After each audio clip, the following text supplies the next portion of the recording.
दोस्तों नमस्कार, मेरा नाम संजय शर्मा है और तहलका.com के माध्यम से आप लोगों के बीच में रहता हूं, आपकी सेवा करता हूं। अगर मैं आपको गणतंत्र दिवस की शुभकामनाएं दे दूं और आपने ले ली और उसके बाद ना मेरे ना आपके जीवन में कोई फर्क पड़ा, तो ऐसी शुभकामनाओं का कोई अर्थ नहीं। क्या आप जानते हैं गणतंत्र दिवस का मतलब क्या होता है? गणतंत्र दिवस का मतलब है हमारे देश आज की तारीख में गणतंत्र हुआ था, यानी कि हमारा अपना संविधान लागू हुआ था। संविधान का मतलब क्या होता है?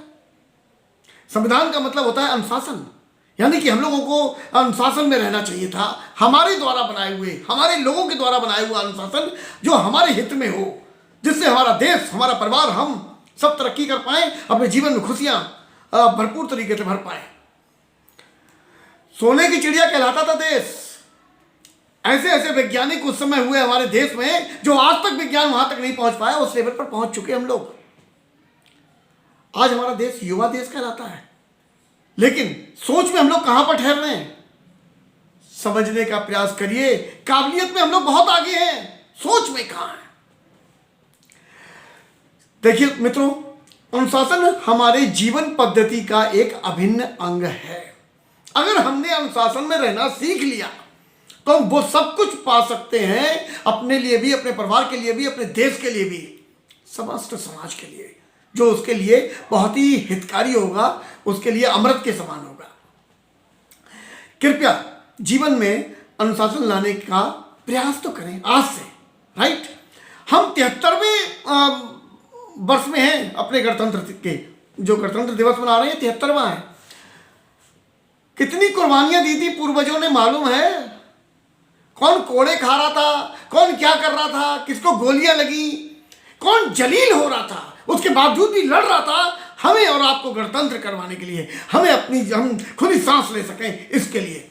इसकी लाज बचाए रखना हमारा और आपका दायित्व है, फर्ज है, हमारा काम है।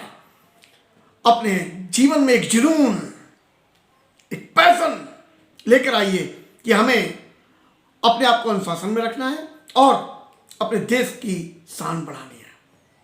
मित्रों, सोच कर तो देखिए, सोच बदलते ही जीवन बदल जाता है।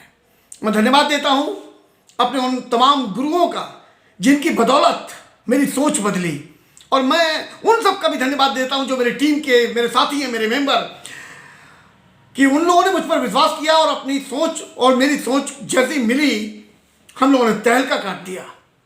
आप सब अपने अपने क्षेत्रों में अपने अपने तरीकों से कामयाबी के झंडे गाड़िए।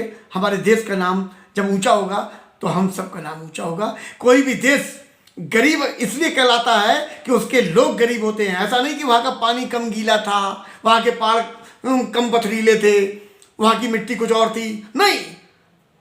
कोई देश वहाँ के लोगों की वजह से गरीब या वहीं के लोगों की वजह से अमीर कहलाता है। हम पूरे विश्व में राज करें, हम लोगों का चारों तरफ परचम लहरा रहा हो, इसी प्रतिज्ञा के साथ अपने साथियों की मदद करने के मन से लग जाइए। जो भी मिले उसकी सहायता कीजिए, उसके सोच बदलने में उसकी सहायता कीजिए। Thank you. Wish you wealth.